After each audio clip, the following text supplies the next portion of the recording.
It's Gretchen here in beautiful Colorado, Gypsum, Colorado, with a very special dear friend of mine and an amazing human that runs a gorgeous company. I'll let you tell them all about it. Luz de Vida. It means Light of life. light of life, Luz de Vida. And this is my friend Robin. How are you doing, Robin? I'm doing great. How are you? I'm so good. I think I'm a little emotional today, actually, because your organization and everything that you do means so much to me and means so much to so many people here in our valley. Can you kind of explain what you do? And we just had a name change, so we're going to have to talk about that too. Yeah, so formerly we were Corazon de Esperanza, which is a little hard to say if you don't speak Spanish, which means Heart of Hope. Yep. But due to just a combining of a lot of our programs and the growth that we've had over the last several years, it's changed to Luz de Vida just recently within the last month. And they're both such beautiful, powerful images. And just, I love that. I love what it stands for. Yeah. Light of life, because that's exactly what we're trying to do. So we work with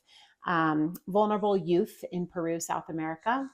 When I say vulnerable, I mean kids that have been abandoned, abused, trafficked, have spent much of their lives in orphan care. And so when they age out of orphan care in South America and Peru, they basically are homeless or on the streets, pushed back to abusive homes or left to the drug mafia, sex trafficking. And so we're the first transitional home in northern Peru to open up and give these kids a place to come. It's so powerful. And that's why I think I am so emotional today, because first of all, you saying vulnerable youth, I love that, because so often here in America, I think people will say at risk or youth at risk, and vulnerable. I just think it kind of gives you that vibe, that energy that these women are trying their best, and it's no fault of their own that they're going through what they're going through. And for you to go and give back this life,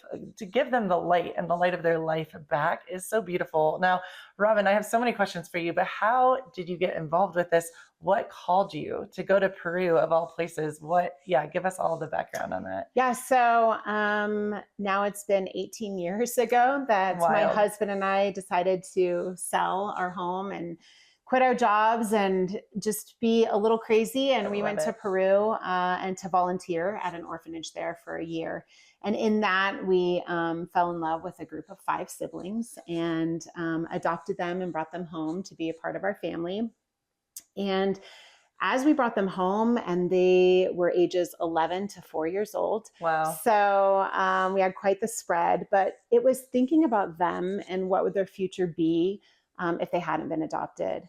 And thinking of the other hundreds of children that we left behind, and just wondering what their future would be. And so with that, I just knew I had to do something. So talking with some of my friends in Peru and trying to work together, we started this organization to help these kids that aren't adopted to be able to have a chance at life and a new beginning. The cool part for me is that I was a teacher previously in our community for many years, and had always wanted to work and help kids grow and do the best that they can do.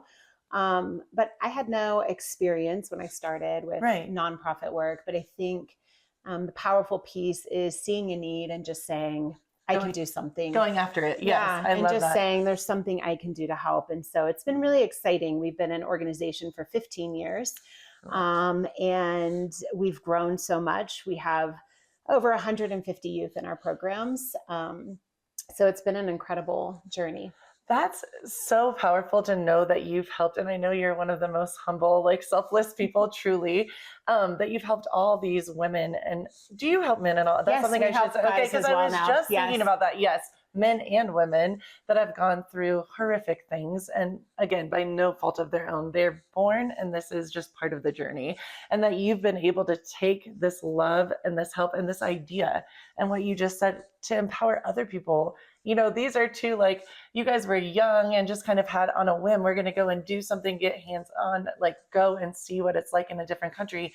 And then to really I mean, you're changing their lives, changing Yeah. people's lives. That is so powerful, that message in itself, that you can have an idea, go after it, and really make it a reality is so Yeah. powerful. Well, adoption in itself, not just changed my kids' life, changed our lives. Right. Yes. We definitely wanted to have a family, and this was a beautiful way to do I that. love that. But knowing that we could go back and help those kids that were left behind. One of the cool parts about our program is they have safe housing, so they can come into our home right after orphan care. They can apply, they have a safe place to live. We always say that we do parenting for these kids. What you do in 18 years, we try to do really quick in 3 years. Yeah. And so we're giving them all the tools they need to empower them to become successful and productive, and to get jobs, and to be able to live independently in their home country and really flourish. And we've had huge success with this. Yeah. We have girls and now boys we reach out to that have graduated with degrees in pharmaceuticals. We have some that are doctors. We have some that have degrees to be lawyers, engineers. And then we have other kids that are, just joining the workforce. Yes. And providing for their families. They become mothers or fathers, and they now have the skills that they need to do that. And they're changing generations in their whole community, right? So it's pretty exciting. We have so many people that are involved, donating, participating in events that we hold, and all of that together is how these kids' lives are being changed. Right. And so it's super important, and we're excited to invite other people to join us and be a part of this. It takes a tribe. Yeah, really we take trips down a couple times a year where anyone is welcome to come and to serve and to meet these youth and really make a personal connection with them and an impact. We have events, which I know we're going to talk about. Yes, that's what I was just about to say. Yeah.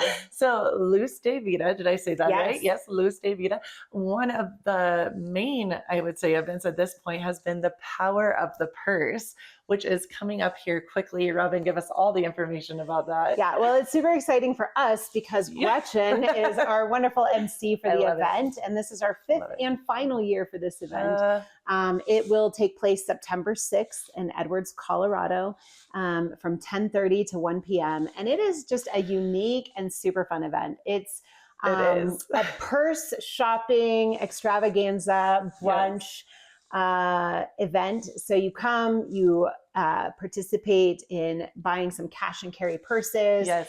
There's a wonderful brunch that's catered for us. We have a live auction with some amazing purses, raffle prizes that come. Are you still taking donations? Yes, we are still taking purse donations. So we collect a bunch of purses from the community, refurbish them, get them up in shape so that we can have them at the event.